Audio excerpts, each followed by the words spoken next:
Bismillahirrahmanirrahim. Assalamualaikum warahmatullahi wabarakatuh. 279 orang pelajar Sekolah Menengah Arab laki-laki Hasanah Bolkiah yang lulus dalam peperiksaan Sijil Tinggi Pelajaran Ugama Brunei STPUB dan BC GCE peringkat A menerima sijil pada Majlis Haflut Takharuj kali ke-27 sekolah berkenaan. Dari jumlah tersebut, 231 pelajar menerima sijil STPUB dan 48 pelajar menerima sijil BC GCE peringkat A bagi tahun 2020. Majlis berlangsung di Dewan Persidangan Pridex Cerudong. Pengiran Hajah Radiah binti Pengiran Haji Muhammad Tahir, pemangku pengetua sekolah, dalam ucapannya antara lain mengongsikan tujuan majlis untuk memartabatkan pendidikan Islam dan Arab kepada masyarakat di negara ini, di samping memotivasikan para pelajar untuk berusaha bersungguh-sungguh bagi mencapai kejayaan.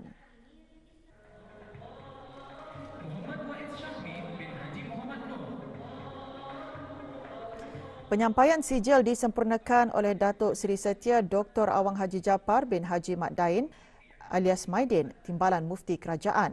Pada majlis ini, 10 orang pelajar juga menerima anugerah khas dalam pelbagai bidang termasuk kepimpinan dan akademik serta co-kurikulum.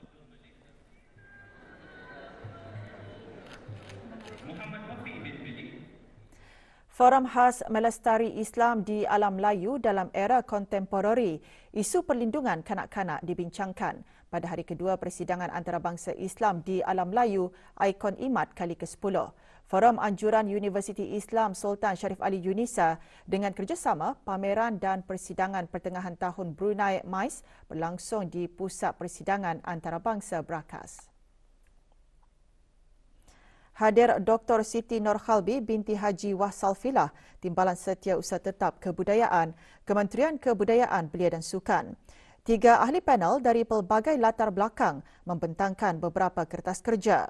Dalam kertas kerja pertama, Dayan Nurul Nazurah binti Jaya, Pegawai Pembangunan Masyarakat, Bahagian Keluarga, Wanita dan Kanak-kanak, Kementerian Kebudayaan Belia dan Sukan, antara lain menyentuh mengenai isu kanak-kanak di negara ini seperti penderaan dan pengabaian.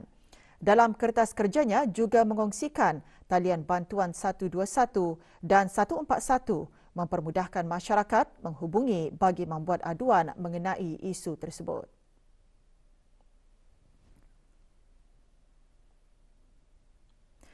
Manakala panel kedua, Dayang Siti Zaharah binti Haji Abdul Razak, Penolong Pengarah Bahagian Keluarga, Wanita dan Kanak-kanak, Kementerian Kebudayaan Belia dan Sukan, mengongsikan rangka kerja kebangsaan perlindungan kanak-kanak.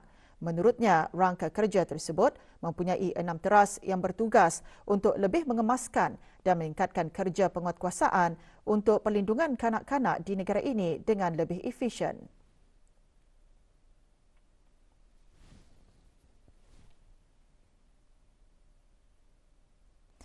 Panel ketiga, Profesor Dr. Nihaluddin Ahmad, tenaga akademik di Fakulti Syariah dan Undang-Undang Yunisa, mengongsikan kajiannya mengenai Legal and Policy Framework for Child's Rights Protection in Brunei Darussalam.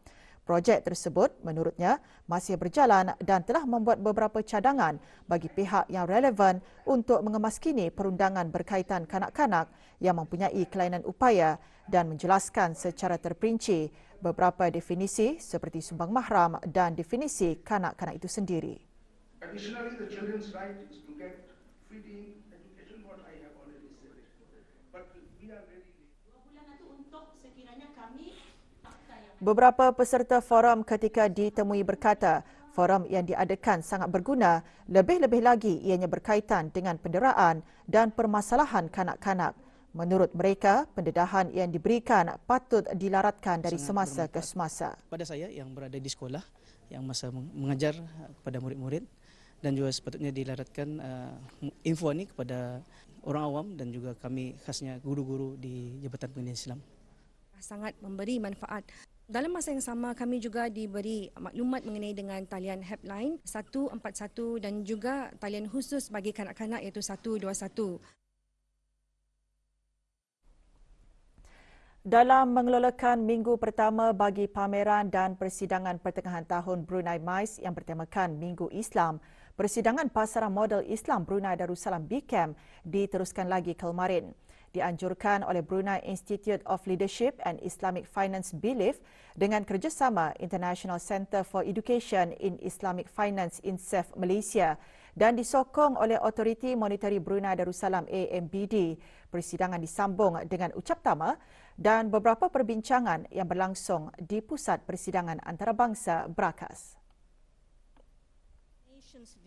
Ucap tama bertajuk Brunei as an Inclusive Nation, a Value Proposition for Islamic Capital Market disampaikan oleh Dayang Hajah Nora Fidah binti Sulaiman, Timbalan Pengarah Urusan Operasi Monetari, Perkembangan dan Antarabangsa AMBD yang antara lain mengongsikan pencapaian-pencapaian utama dan inisiatif berterusan AMBD dalam mengembang maju kewangan Islam di negara ini, termasuk sektor pasaran model Islam, selaras dengan objektif di bawah Brunei Darussalam Financial Sector Blueprint 2016-2025.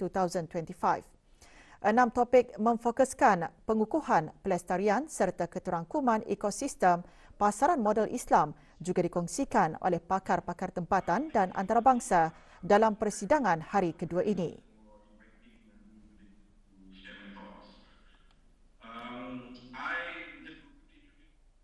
Kami yang membawakan pengendalian BCAM 2021 adalah bagi menyokong inisiatif Kementerian Sumber-Sumber Utama dan Pelancongan dalam mengelolakan minggu pertama bagi Brunei MICE.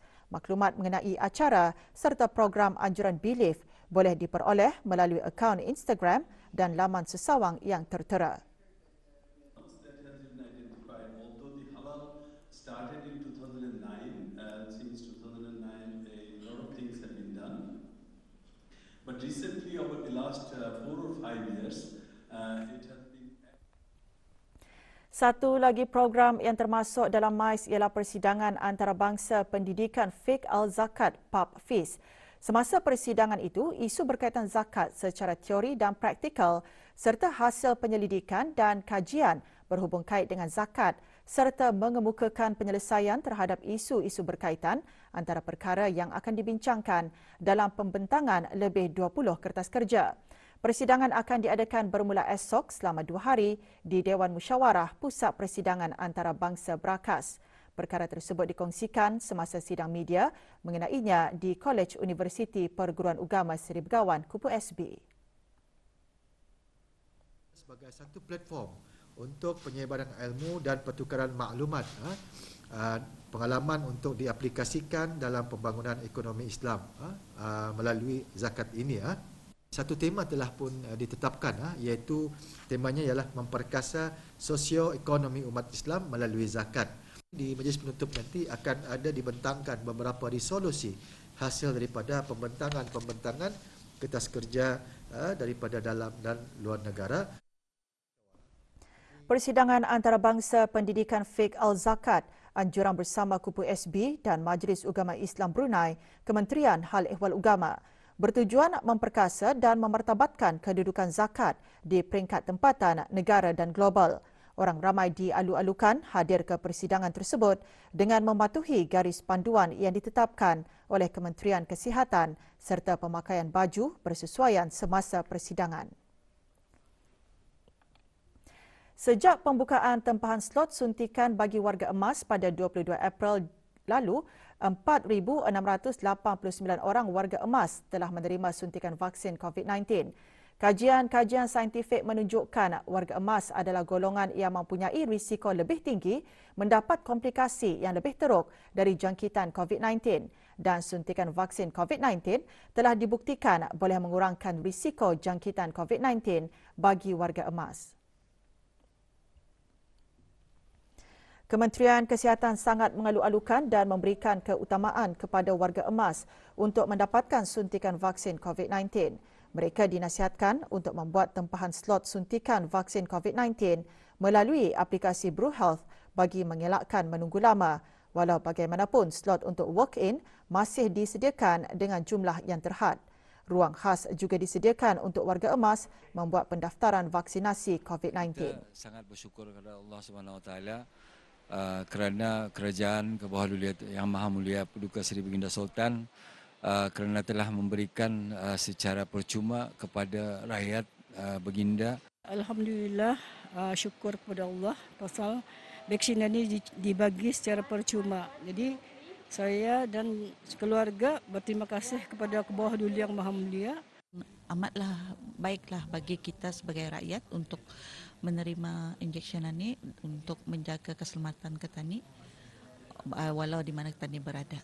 Rasanya sedikit saja, tidak sakit, biasa saja. Manfaatnya kita mungkin berasa lebih confidence. Mungkin kita dapat mengelakkan sedikit dari jangkitan.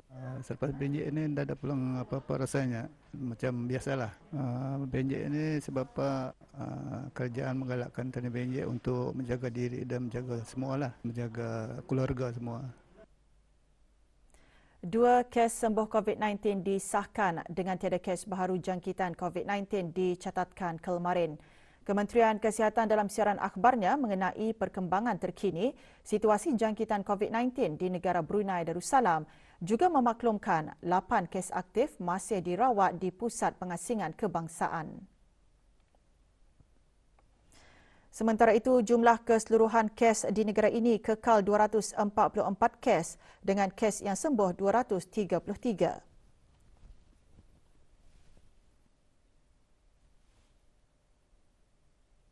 Kes terakhir jangkitan tempatan COVID-19 dilaporkan pada 6 Mei 2020, manakala jumlah kes import sejak kes jangkitan terakhir tempatan dilaporkan sebanyak 103 kes. 517 orang sedang menjalani pengasingan diri mandatori, 19,413 orang menamatkan pengasingan diri mandatori sejak Mac 2020. Manakala 496 ujian virus SARS-CoV-2 telah dilaksanakan, menjadikan jumlah keseluruhan ujian makmal yang dijalankan sejak Januari 2020 kepada 130,358 ujian. Maklumat lanjut dan perkembangan terkini layari laman sesawang Kementerian Kesihatan dan talian Kesihatan 148. 3 buah syarikat tempatan dikenakan denda kerana gagal mematuhi Seksyen 52(1) Akta Cukai Pendapatan Penggal 35. Star Trading and Printing Sendirian Berhad dikenakan denda RM4,000 kerana gagal menghadapkan penyata cukai pendapatan bagi tahun-tahun kewangan yang berakhir pada 31 Disember 2013, 2014, 2015, 2016 dan 2017. Sementara Jimiko Sendirian Berhad dan Intrepid Management Services Sendirian Berhad masing-masing didenda RM5,000 kerana gagal menghadapkan penyata cukai pendapatan bagi tahun-tahun kewangan yang berakhir pada 31 Disember 2014, 2015, 2016, 2017 dan 2018.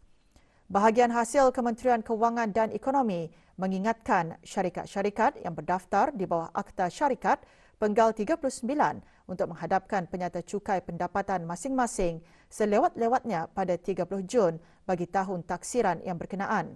Kegagalan menghadapkannya dan jika didapati bersalah boleh dikenakan denda RM10,000 dan jika gagal membayar dipenjara 12 bulan.